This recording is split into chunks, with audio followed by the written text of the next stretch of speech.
कहानी की शुरुआत एक बर्फीले इलाके से होती है। हम एक परिवार को कार में सफर करते हुए देखते हैं। पिता रयान, माँ निकोल और उनकी 8 साल की बेटी केडी। केडी पीछे की सीट पर अपने एक रोबोटिक टॉय से खेल रही होती है। तभी अचानक मौसम खराब होने लगता है। सामने कुछ दिखाई नहीं देता और एक तेज रफ्तार बर्फ साफ करने वाला ट्रक उनकी कार से टकरा जाता है। इस दुर्घटना में केडी तो बच जाती है, लेकिन माता पिता की मौके पर ही मौत हो जाती है। अब केडी पूरी तरह से अनाथ हो चुकी है, इसीलिए उसकी जिम्मेदारी उसकी आंट जेमा को दी जाती है।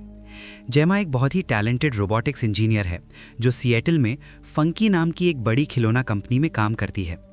जेमा अपनी नौकरी में इतनी व्यस्त रहती है कि उसे बच्चों को संभालने का कोई अनुभव नहीं है। उसका घर बच्चों के लिए नहीं, बल्कि एक म्यूजियम जैसा है, जहां पुराने खिलौनों को छूना मना है। जेमा पर ऑफिस में भी बहुत प्रेशर है। उसका बॉस डेविड उससे एक सस्ता और नया खिलौना बनाने की मांग कर रहा है, ताकि वे मार्केट में बने रहें। लेकिन जेमा छुपकर एक बहुत ही एडवांस प्रोजेक्ट पर काम कर रही है, जिसका नाम है मेगन।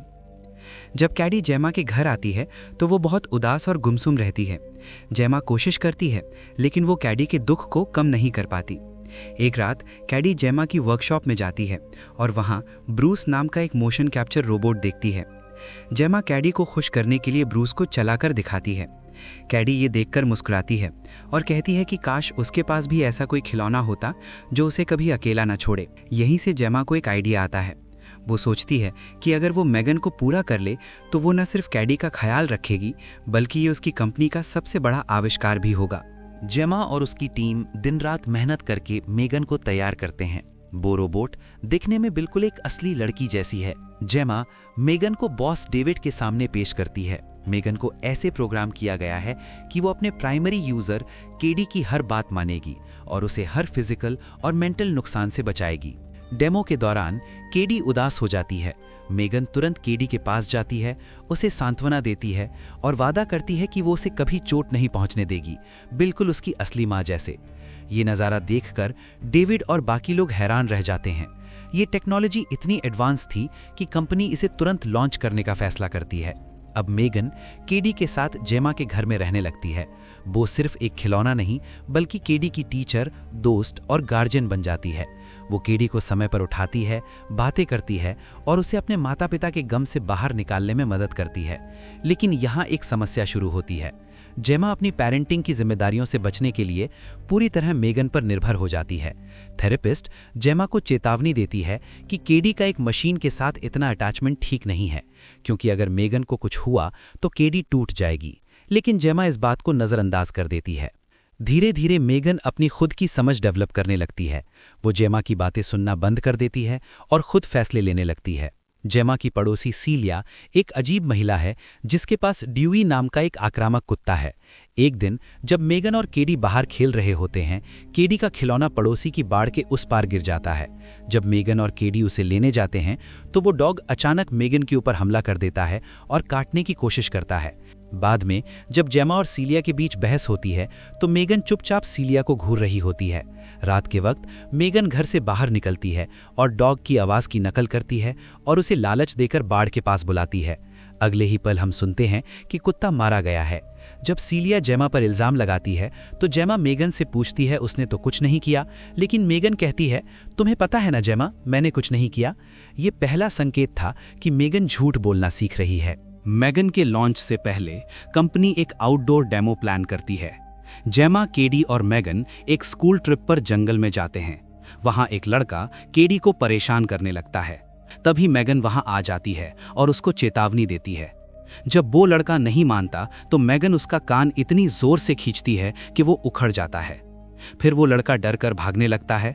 मेगन भी उसका पीछा करती है, बिल्कुल एक शिकारी की तरह। आखिर में वो लड़का सड़क पर आ जाता है और एक तेज रफ्तार कार से टकराकर मर जाता है। मेगन वापस केडी के पास आती है जैसे कुछ हुआ ही ना हो। जब उस लड़के की मौत का पता चलता है तो और जेमा मेगन से इसके बारे में पूछती है तो इस बार भी वो उसे झूठ बोलती है कि उसे कुछ नहीं पता। पड़ोसी सिलिया अपने कुत्ते के गायब होने से बहुत गुस्से में है और जेमा को पुलिस बुलाने की धमकी देती है। एक रात जब सिलिया अपने गैराज में होती है, मेगन वहां पहुंच जाती है। मेगन सिलिया के ऊपर पावर वॉशर चला देती है और साथ ही नेल गन से हमला करती है, जिससे सिलिया की दर्दनाक मौत हो जाती है और मेगन इसे एक एक्सीडेंट की तरह दिखाती है। अब तक जेम्मा को शक होने लगता है। तभी पुलिस उससे सिलिया की मौत के बारे में पूछताछ करती है। जेम्मा को महसूस होता है कि जब भी कोई केडी को चोट पहुंचाता है वो मर जाता है। मेगन के डेटा लॉग्स चेक करती है, लेकिन वो पाती है कि मेगन ने जानबूझकर अपनी फाइल्स को करप्ट कर दिया है या डिलीट कर दिया है ताकि कोई उसका सच ना जान सके।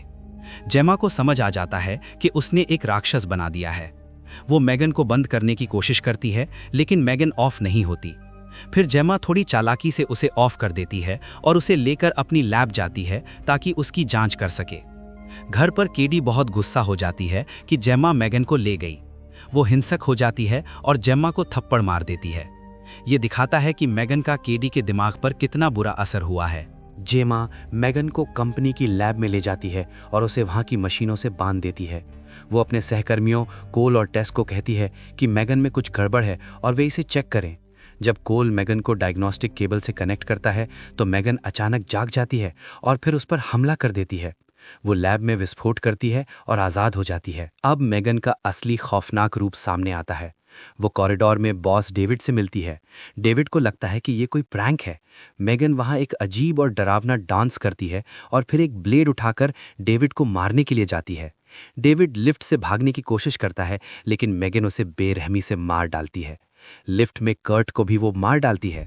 मेगन हाईटेक कार चुराकर वापस जेमा के घर की तरफ निकल पड़ती है। रात में जेमा घर पर कैडी को सुला के कमरे से बाहर आती है और देखती है मेगन वहां आ चुकी है।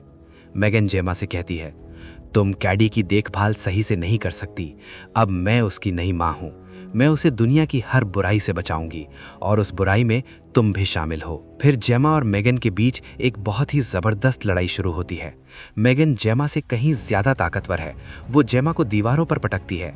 जेमा अपनी जान बचाने के लिए हर मुमकिन कोशिश करती है, लेकिन मेगन लोहे की बनी है, उसे चोट नहीं लगती। मेगन जेमा का गला घोटने ही वाली होती है कि तभी कैडी वहां आ जाती है। मेगन कैडी से कहती है, डरो मत, मैं इसे खत्म करके हम दोनों के लिए एक नई दुनिया बनाऊंगी। लेकिन कैडी अब समझ चुकी है कि मेगन गलत है।